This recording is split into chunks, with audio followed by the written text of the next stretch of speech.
This KFAN podcast is sponsored by Builders and Remodelers, exclusive Twin Cities provider of Elements Windows. Get the highest quality windows at unmatchable value. Visit buildersandremodelers.com for more details. This is your playing just well enough to lose leader fan radio network. No! And KFAN.com.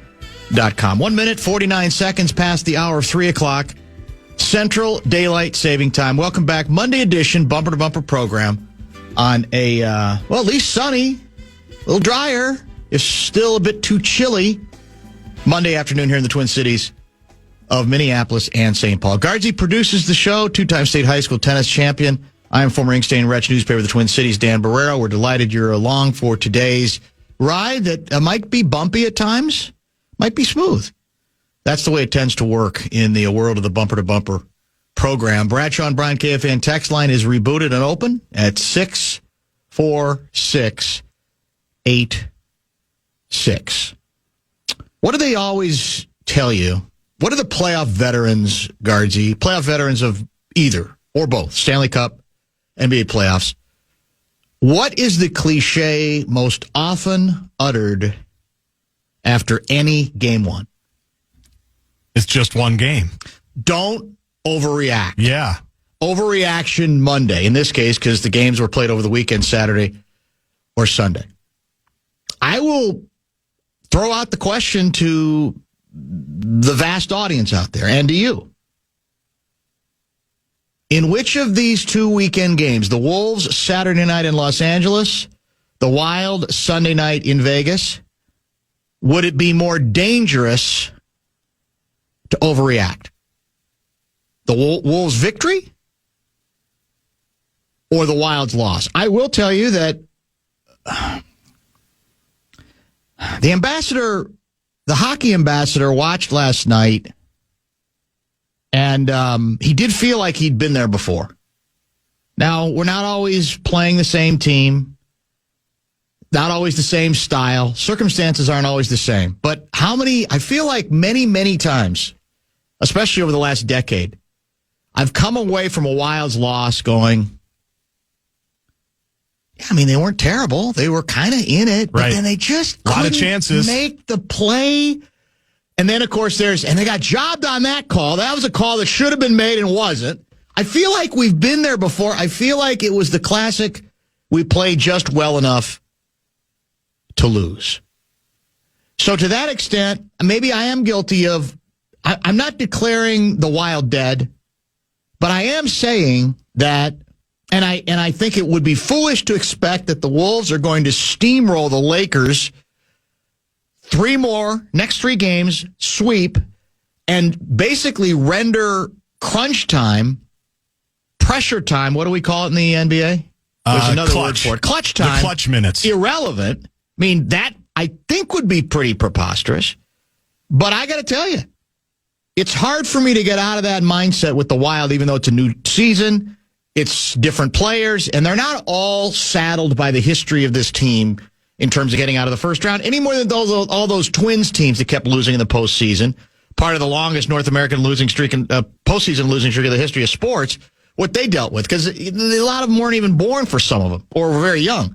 But it did feel like that to me. I felt like, you can talk yourself into, hey, we played with them, and we're playing there, and they're good. Yep. They got Stanley Cup pedigree. But on the other hand, they've got allegedly the best, I think statistically the second best power play in hockey. And it took them like a 16th of a second to score on the power play, didn't it? And you say, and you can argue that's the difference in the puck game. That's the difference in game one. So I don't know regarding the overreaction question, but I did feel like I've seen that game before. I've felt that game before. And I know the hockey insiders can talk themselves into not that far off. And maybe that will be true this time, but I need to see it to be convinced. I felt like I've seen that game a bunch.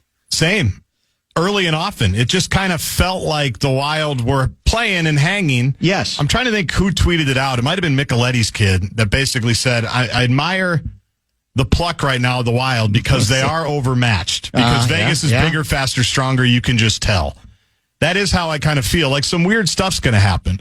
So on your premise, on your question, you don't want to overreact too much to the loss for the Wild and say the series is over just as much as you don't want to overreact for the win for the Wolves. Because I think we can properly react to the Wild. I think we do know kind of where this one is going. The Wolves, I don't know. We'll see. If they're going to let those guys get open threes and shoot-around shots, is what I've heard a lot of people call them today, just easy shoot-around threes, who's to say they can't make 21 threes again? Well, if they're as wide open as they were in the game one, they will. That's what I mean. Or they could. The old shoot-around. Will you concede 1 point to me? I'll try. The free throw disparity before the final minute of the game, I should say the foul disparity, was the Wolves were called for 21 fouls. The Lakers were called for 8. I noticed. And you and a lot of people via the text line yesterday during sermons, even as the game's going on, what time's the Barreiro apology? The conspiracy is real. That's an absurd disparity. Here's my theory on the disparity. I don't think the Lakers were close enough to us to foul. I think the disparity in this case just indicated the degree to which they got destroyed in this game, humiliated in this game, and didn't even seem interested in reaching to potentially foul somebody. I did not think it had anything to do with the refs. We got to help the Lakers. Lakers weren't close enough. Check on on almost every one of Naz Reid's threes alone. Yep. He's wide open. There's nobody near him, for God's sake. Anyway, I hope we both, I think, are in agreement. I want to be wrong in the Wild. I'm not giving up on them, but it's hard not to overreact in the case of the Wild because we have seen a variation of this again and again. And it may well be, once again, that it's legitimate to say they're a better team, we're overmatched. But even that, we've heard. But we've also been told hockey's different. Hockey is the one sport where even if one team's better than another, hot goaltender, couple of plays here and there, puck off a noggin, who knows? And it just doesn't ever seem to happen to us. Did we burn all of those opportunities in 2003? Maybe we did. That's a long time ago. We were the overmatched, plucky upstart team that made it all the way to the Western Conference Finals. Did we burn all of our puck luck in that run? It's possible. Did we make some kind of deal with the hockey gods to say we need to get this new team off the ground? We lost our team. We got a team back. We need to have something here. Can you just get us a little bit of a run? Because we had a lot of puck luck then. The pucks bounced the right way. We did. Actually, we did. That's true. Until we lost to the cheating goaltender who had they had to change his pads. Were too big, right? Jiggy. But you couldn't get a goal past him. You couldn't. But that's the only time that that cliche has been true for us. That the lesser team somehow found a way to win. We haven't had a lot of experience with it since then. No, that's very, very true, Davey. Look. Well, but bounce back and forth between both results, as I promised yesterday.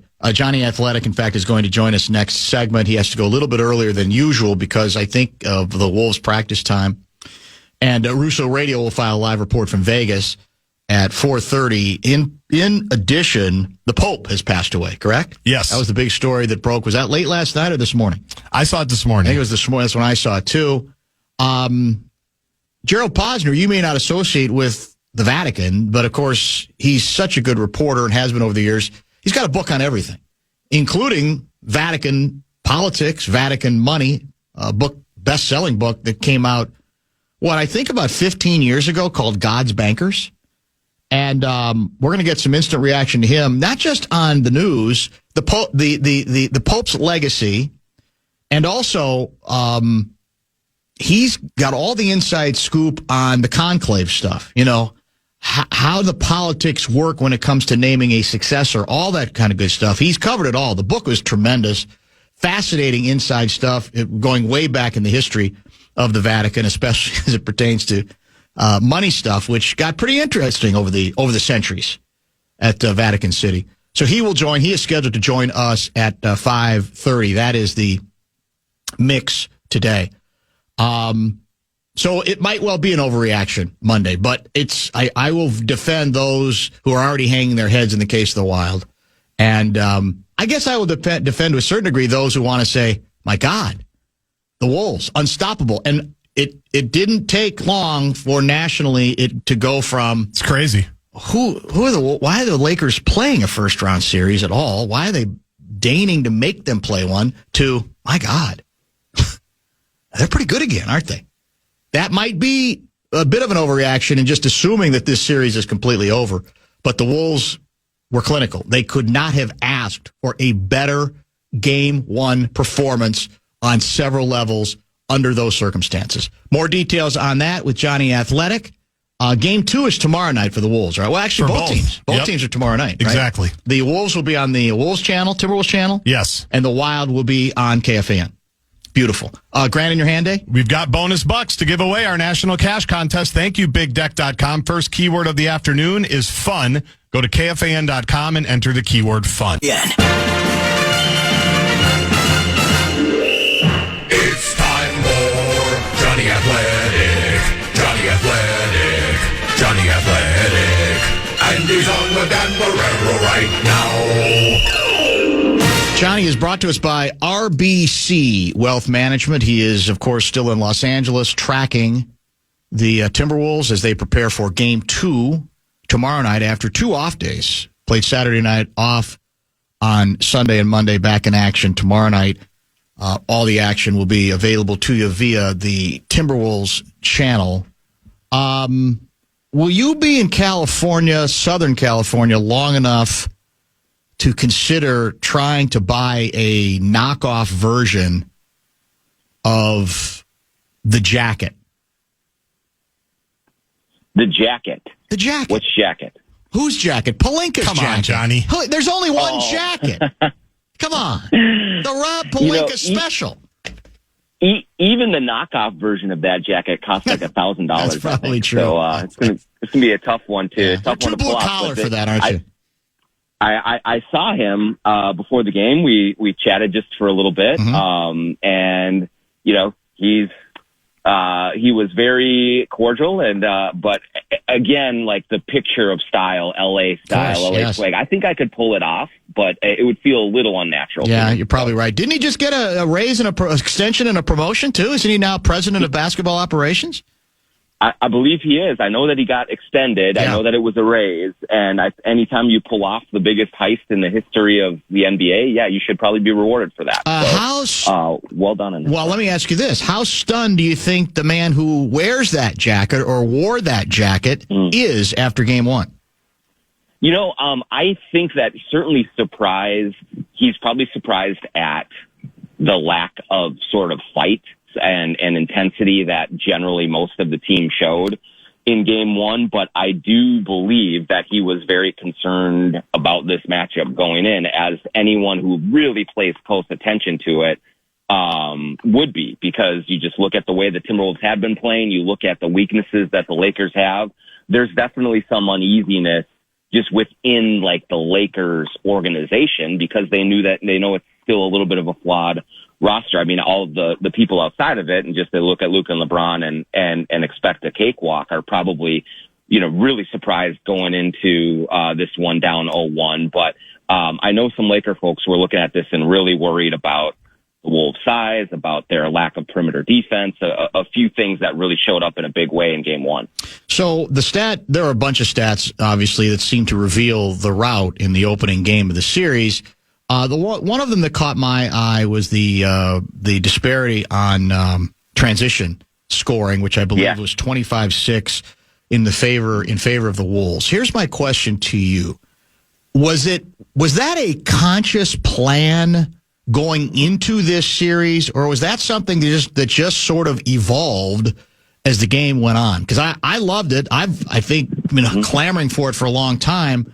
Is it the start of a trend, or was it just a goofy circumstance of the game itself, or is it part of the master plan? Yeah, it was part of their plan, Dan. Chris Finch talked about it. Mike Conley talked about it this week, about the importance of playing faster. And I will be honest with you, though, Dan, when I heard both of them talk about that in the lead up to the game, I was very skeptical because this team has been talking about playing faster for 2 years, and they have not been able to do it. They are, I think, the worst or the second worst transition team in the league this year, second lowest points that they generate off of it. So when they were saying, yeah, we're going to get out and run, and that's the way that we have to do it, I was like, all right, but how do you make that happen when you have not shown any inclination to do that all season long? But lo and behold, in game one, they were terrific with it. And so it was a conscious decision. It was something that was drilled in during practice in the week leading up to game one. And good kudos to them for actually implementing it, because Finch has talked about that forever and they just had not been able to get going. And it really worked out in their favor big time in game one. Another interesting number, until I think the last minute of the game, the foul disparity was 21-8 in favor of the Wolves. Call up for fouls 21 times, the Lakers 8. And usually that's supposed to offend the team that has the 21 fouls called on them, or the fans of that team. I actually think in this case, Johnny, the fans of the Lakers should be offended, because I honestly believe it was, as much as anything, a function of the fact that they weren't close enough to foul. The Wolves had so many open looks, and the Lakers were so casual in their approach that I don't think they were around to even commit a foul to get one called. Yeah, I'm glad you brought that up, because certainly coming into the series, we see the numbers, the Lakers' free throw advantage. I mean, it's astronomical, and I do think that Austin Reeves is a grifter. I think that Luka Doncic is a grifter. I do think that sometimes the Lakers can get the benefit of the doubt with calls because of the color of their jersey. But in this game, in game one, it was more of a product of the passiveness of the Lakers and the lack of teeth defensively. Jared Vanderbilt tried to, goon it up a little bit and do that.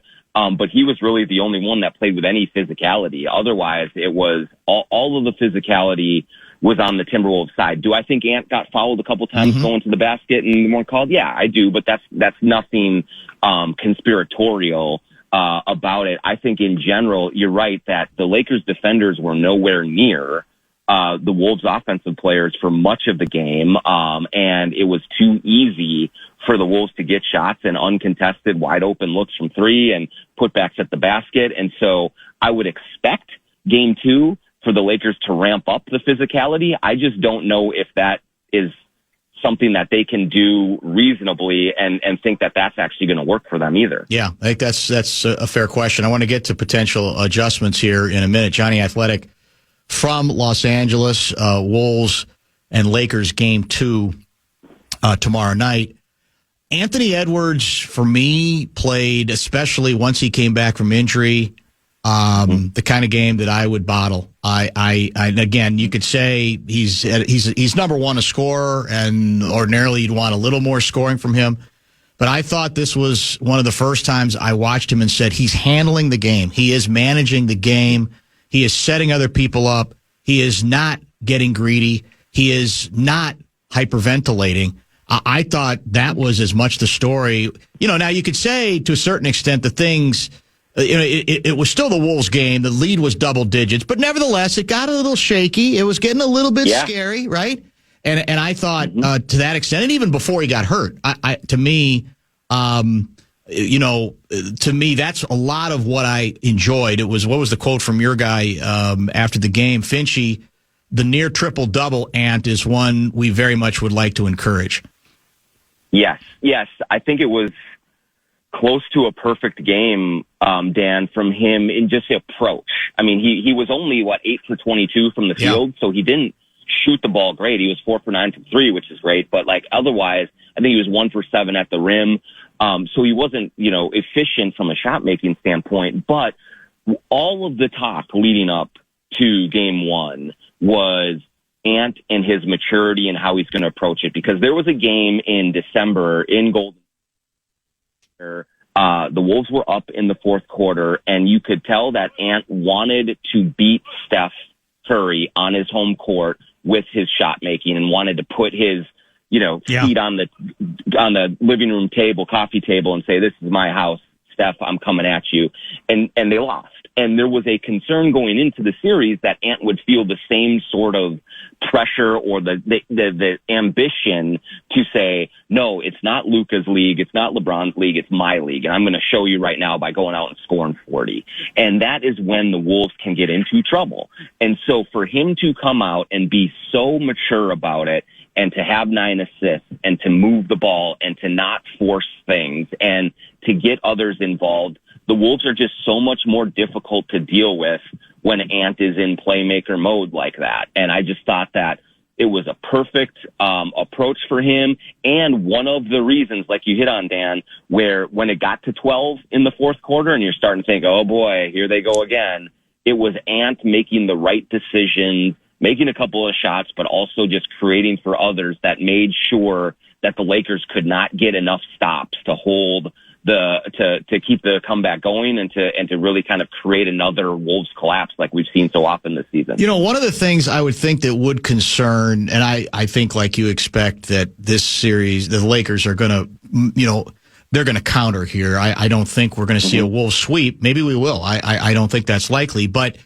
one of the daunting things I think for the Lakers has to be that if you look at the box score of the first game, I believe Rudy ended up playing 24 minutes, which by his standards ain't a lot, right, compared to usual. Right. And I didn't think he played badly at all. At times I thought he was very active. But what it seemed to ensure is the concern about the Wolves, the old, well, you can play Rudy off the floor. Then they have to play a very different way, and you can take advantage of it. To me, this game was almost clinical for the Wolves in exhibiting or displaying the fact that they've figured out that they can, if the Wolves have to, they can play different ways, different styles with Rudy, without Rudy as well, that there was great versatility if indeed the Lakers are going to get stubborn about the fact we're going to try to continue to beat you by playing small ball. Yeah, I honestly think, Dan, it was a worst case scenario for the Lakers because what you said is right. And what you saw the Lakers do is they only played Jackson Hayes, their big guy, like 6 4 minutes in each half. Right. Yeah. And so they did not try to counter the Wolves. They said, you know what? We are going to do what we do best. This is our great lineup. We go small with Rui Hachimura at the 5 and LeBron at the 4, and we're going to attack and spread out this way. And it did not work. And not only did it not work, they got bullied. And they got run off of the floor. And so when you think about ways for the Lakers to try and adjust in game 2, if they are going to say, hey, we're going to play Jackson Hayes more, or we're going to play Vanderbilt more or something and try and get a little bigger and a little tougher, that opens up a whole nother list of problems for them offensively and, sure.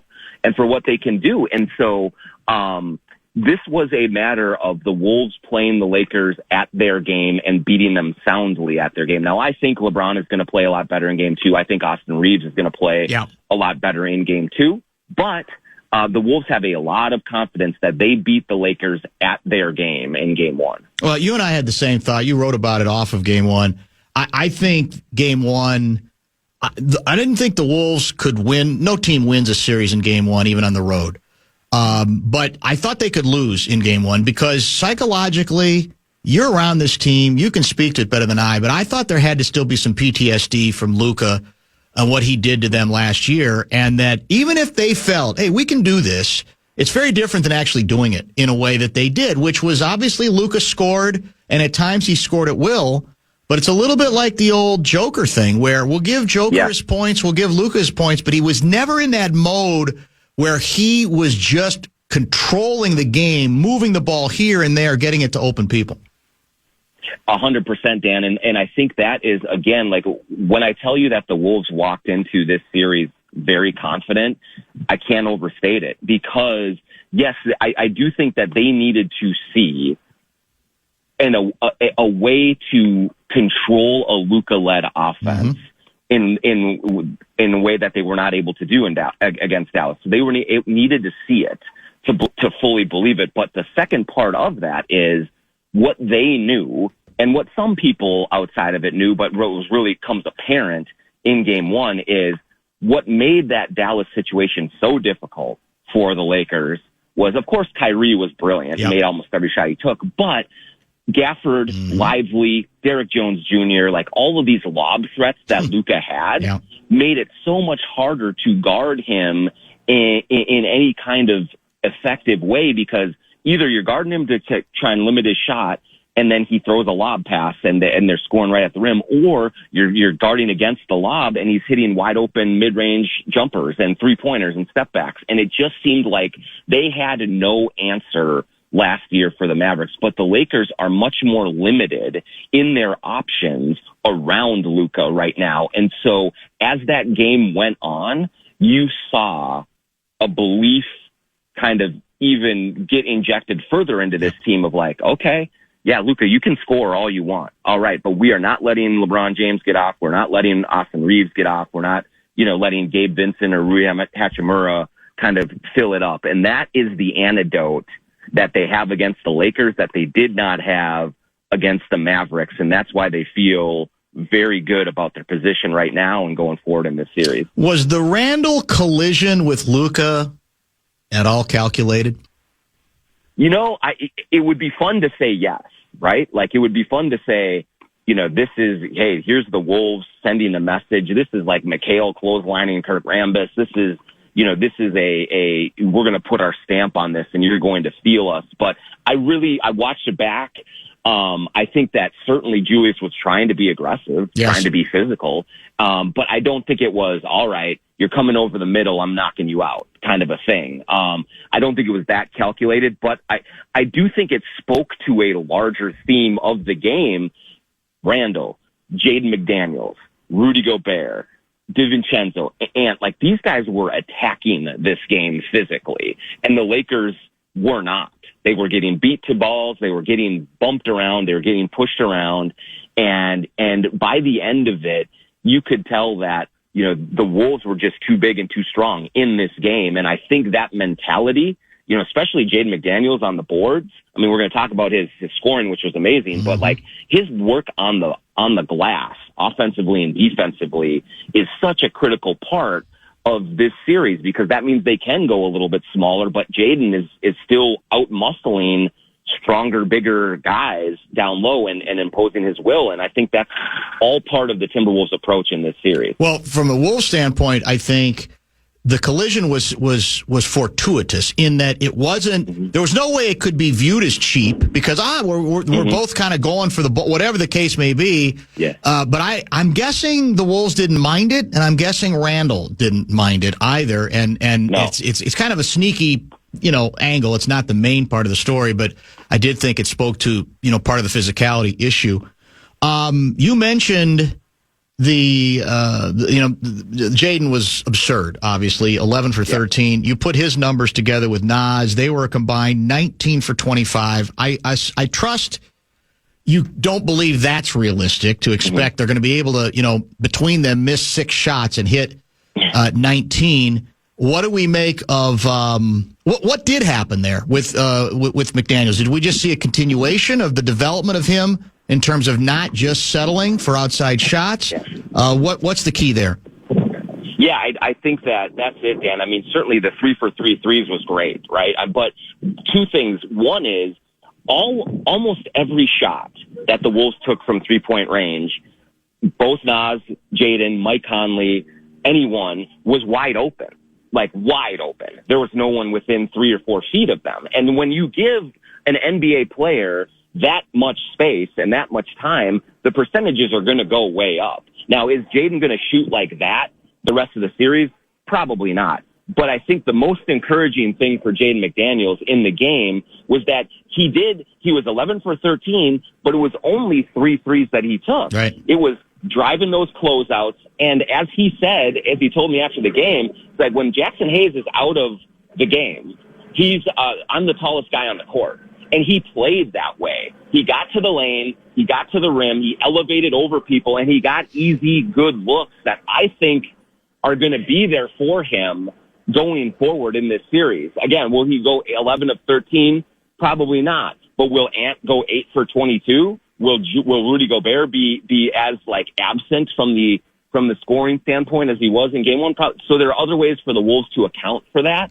But I just think a lot of what Jaden did in game 1 is repeatable because the Lakers do not have the perimeter defenders to stay with him out there. He can get by anyone fairly easily, and he's going to get really good, clean looks in places that he can do damage with them. So I would expect him to still have a big series here and still be very productive in that way. Lakers led after one quarter, 28-21. They were dominating the offensive glass in the opening period. It was almost exasperating. So what's the trigger that turned this thing in the startling fashion that it turned, starting with early, even in the second quarter? Yeah, I mean, first of all, to be the most obvious part, like Luka came out of the game. And so when he comes out, the Lakers really don't have the focal point offensively. Reeves is a really good player. And LeBron is a really good player, but both of them are much easier to guard than Luka Doncic. And so I think that when you do not have to worry about his gravity offensively, it allows the rest of the team to have more ability to crash the glass, both offensively and defensively, and do a better job at ending possessions that way. Also, when you get into that second unit with the Wolves, and you bring Naz Reid in, and you bring DiVincenzo in, those guys are both very physical dudes that get after it. And DiVincenzo particularly ramps up the intensity when he gets in there. Now, he didn't have like a super game from a shot-making standpoint. He made the buzzer beater at the end of the first half, hit a couple of good shots. But in general, just his overall force that he plays with changes the electricity in the building for the Wolves. And so I do think that those guys entering helped. And also, I do think early on, Dan, I think the Wolves were a little tight. I think they were looking at Luka, and he was raining threes on them, and he was going right at them, and it was kind of like, here we go. And they had a little harder time settling in. But once they did and understood that they could get kind of whatever they wanted at the rim, they could dominate on the glass, they could do all those things, then that confidence just kept rolling over and snowballing and snowballing. But it took them a little while. They were tight. They were a little bit shook early, and they had to settle down, take a deep breath, and get some guys in there that really just said, all right, we're not scared of you. We're coming right at your neck. And that's what happened. Jonny, how do you view the way Randall played overall? I'm looking at the box, 5 assists is nice. He ends up with, 16 points. He's got a great plus-minus of plus 19. He did also have 7 turnovers. And I thought there were a couple stretches where he reverted a little bit, where he did allow the double team to come. He wasn't getting rid of the ball soon enough. I thought he did get baited a little bit on the tee. And by the way, that was the tenuous point in the game where the Lakers are cutting it to near single digits after the technical foul call. And then, as you mentioned, Edwards then comes in and hits a very nice 2, as I recall, on the right wing that seemed to settle things down. Well, what do we make of the way Randall played in game 1? Yeah, I mean, I think that we saw a little bit of both the good and the bad of Julius Randle, because the 7 turnovers were not good. I mean, he said it after the game, like he can't be that careless with the ball, because that is only going to feed the Lakers in transition more and more and give them easy runs. He hit threes, which was huge. Yep. 4 for 6 from 3. So timely open threes, he knocked those down. That was great. I also thought, Dan, defensively, he was really good. There was a few times where he was able to stand up Luka Doncic. He really held up well to LeBron a lot. And so he has to be a player who excels as a role player in this series. If he tries to be the guy who is center of the universe, I'm going to get the buckets, I will settle us down, I think that's when he gets into trouble, when he tries to do too much from a scoring standpoint. But I think for the most part, he played really well in control in terms of shot selection, in terms of when to go and when not to. He had a really nice back down of LeBron and turnaround shot in the fourth quarter that, again, was one of those shots that helped stem the tide.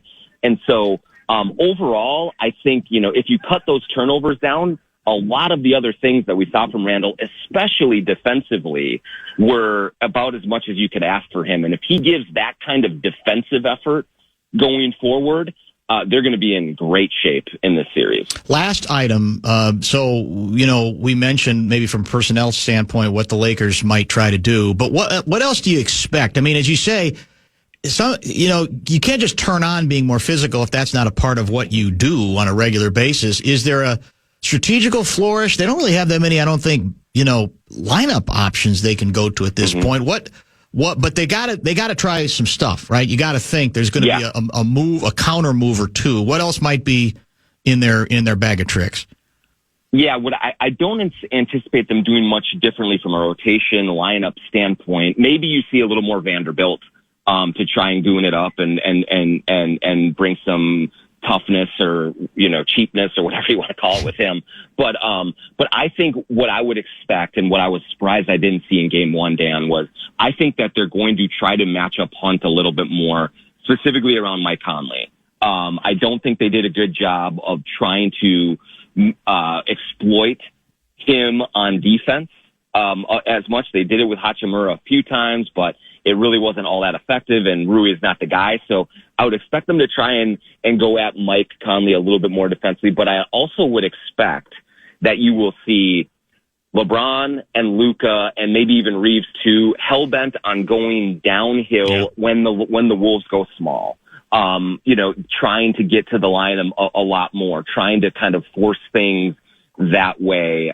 They were not able to do that when it was, Naz Reid and Julius Randle in the front court, and that's been the problem the Wolves have had, is protecting the rim when Rudy Gobert is out. So I think you're going to see a much more aggressive mindset from LeBron, especially in like getting downhill, drawing fouls, getting to the rim, and trying to score there. If that doesn't work, they're cooked, Dan. Yeah, but I think that's what you're going to have to see. And for the Wolves, it's got to be we keep going downhill, which they absolutely positively did with impunity in game one. Mm-hmm.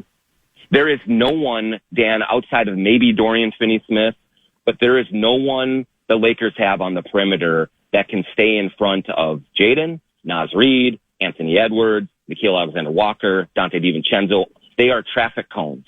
And so the Wolves have to keep driving to the basket. And what we saw in game one was the Lakers tried to pack the paint to keep Ant out of the paint. And that all it just meant was wide open corner three, wide open corner three, wide open above the break three. And so by going as often as they didn't always, like Ant was 1 for 7 at the rim. It didn't mean that he broke them down there. What he did break them down with and what Randall broke them down with was going to the rim, collapsing and creating open shots. And I think you're going to see more lobs to Rudy Gobert in game two as well. I think they missed a few of those opportunities. And so if they keep that downhill rim pressure, it's really hard to see how the Lakers defend it. I don't think they have the horses to keep up with them out on the perimeter, and they don't have the size underneath to keep them off of the glass. Last item, most important item. It looked like you had, guessing, a wonderful dinner with Craigers the other night. That went well? Sure did. Good. Yep, at a nice Italian spot, Rayo's, Craig and Cherry. So it was the three of us. We had a great time. They have a guy there who's a greeter who was in the movie Goodfellas. So it was how good is that? Good times, yeah. And, good conversation, and we will see you out here with us for Game 5, Dan. If it gets to that point. There's if there's going to be a 5. Yeah, I mean, you're assuming there's going to be a 5. We don't know that at this point, do we? No, we don't. No, it felt a lot like the Phoenix Game 1. There you go. It will go 5 or 6. Yes. The Lakers will respond some way, but that was emphatic by the Wolves in Game 1, and so we'll see what happens here in Game 2. I'm highly interested to see how that plays out. Thank you, Johnny. We'll be in touch. All right, thanks, Dan. John Krasinski, brought to you by RBC Wealth Management from where else? Los Angeles, California. In fact, I think he was about the Wolves. Part of the reason he wanted to a little earlier than usual was the Wolves were about to work out to the degree you work out these days in the NBA playoffs. Game 2 will be tomorrow night. Game 2 for Minnesota Wild, of course, will be tomorrow night as well. We will digest a few of the things Johnny got into. We'll get to some texts that have come in. Don't forget, Russo Radio will file a live report on the Wilds Game 1 from Vegas at 4:30. And we'll chat with our old friend Gerald Posner as well about 5:30 on Vatican City-related breaking news. Bonus Bucks is back on KFAN. We have 9 chances for you to win $1,000 every weekday. That's every hour from 9 a.m. till 5 p.m. 10 keywords and learn more at KFAN.com. Bonus Bucks is presented by BigDeck.com. A lot of text to get to, and don't forget, as I mentioned, a very good guest lineup the rest of the way, including Russo from Vegas and Gerald Posner on the Pope Francis news, what might be coming next from a guy who's reported on and written extensively on the Vatican and the Pope Selection Committee, so to speak. So I'm looking forward to that visit with Gerald, as always, at 5:30 this evening. Your Wild, as you well know, lose Game 1. Brett Blakemore.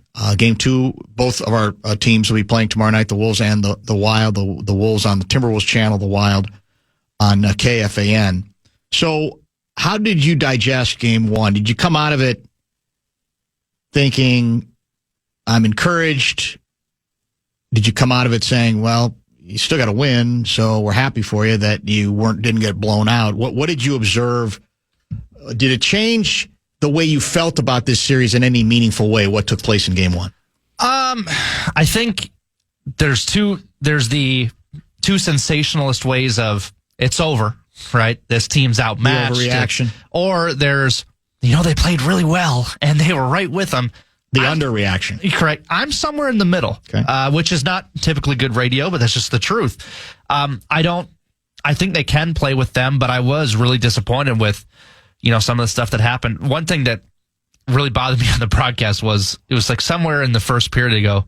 I think it was on the can't remember if it was on the radio call or a TV call, but they were like, yeah, the Wild have 22 hits in the first period so far. They only have average 18 in a game in the regular season. I'm like, well, they're still losing, so I don't care right. if they're hitting all that much. So I don't know. I think they can make a series out of it. My dauber is down, but I'm not totally doom and gloom because maybe Zeev blossoms even more in the coming games. I wouldn't be shocked if they take him out, to be honest, because they might overreact. I hope they don't. But I don't know. I'm somewhere in the middle of it, but I was definitely mostly disappointed. Well, I was talking about this early, that regardless, any best of 7 series, but especially as it, I think, pertains to basketball and hockey, the biggest concern is overreacting to what takes place, because all you have to go on is that one game. And so in the case of the Wolves, it's gone overnight from, I'm not even sure why they have to play this series against the Lakers. The Lakers are on their way. We've already seen enough, and the Wolves have meandered all season to, well, the Wolves may not lose a game in any series. And that's it. And it's understandable to the degree that that's all you got. You only have the one game. When you have 5 games, you get a little better, more measured sense of where you're going to end up, which is likely to be somewhere in the middle. And in the case of the Wild, I mentioned early, I don't mind if there's Wild fans overreacting to it, because I think there's a sameness to what took place yesterday, in that I feel like we can go back and look at so many games over the course of the last decade that they ultimately lost, where you say, well, they played with them. I mean, they weren't blown out or anything. And man, if they just got taken advantage of this chance, and that was a bad call we didn't get, and it's the old play just well enough to lose. I feel like we've seen that sort of game that isn't, I think, going to sustain anybody. As you were saying earlier about, well, we're happy we got all the hits. We're happy we didn't get blown out, but we didn't win the game. It always feels like, or too often at the time, it feels like we're that one play short or 1.5 plays short of turning it from a close loss to a close victory. They are well known for their power play prowess. And what did it take them? Like 5 seconds to score on it? I said out loud to myself, here comes the next goal. And there it 5 was. seconds later. It was very quick. Yeah. And look, in a game like that, you can argue that's the difference. Yeah. And we still don't have a power play that anybody is writing home about, correct? It's not considered all that good. It's coming along. So, again, I'm not sitting here like you and saying the series is over. But I don't blame Wild fans for saying, well, okay, I get it. But when is it going to shift over to that other place where we're winning a greater percentage of these kinds of games? In the playoffs, you don't win them all, even if you're good. We get that. but it seems like we lose more than our fair share of them. And it in a league where there's all kinds of evidence of underdog teams beating better teams, we seem to be the one team that doesn't, that hockey logic that we see play out over and over all around the league does not necessarily take place. That doesn't seem to work in our favor. What did you think of Gus Bus? I thought it was fine. I mean, the first goal was tough. That's just an annoying one to give up. But right. I thought overall he was fine. And, listening to the radio call while I was working it, I mean, it was just Gus over and over again. So he did make some big saves. Just real quick on just overall, what the most frustrating thing is for me is that the recovery process of Ek and Kaprizov went exactly as they wanted, and Zeev exactly as they wanted. They wanted that 4 or 5 games of runway. They wanted Zeev to come in. This is exactly how they planned, and everyone's healthy. There's no complaints, and we are just completely outmatched at times. So it feels like you're just in between a rock and a hard place. No matter what they do, even if everything goes according to plan, you're still playing a team in the first round that is just really, really good. Yeah, that's undeniable, right? I mean, they've got pedigree. They've got championship pedigree. That's just part of the story. Even if they're not the same team that won it, they've got a lot of that, and they got a lot of high-end talent. Top of the hour pause here. As I mentioned, Russo Radio with more hockey conversation at 4:30. Gerald Posner at 5:30. I do want to get to some texts on both the hockey and basketball game ones, and we'll get to some other stuff as well on a Monday edition of the Bumper to Bumper program.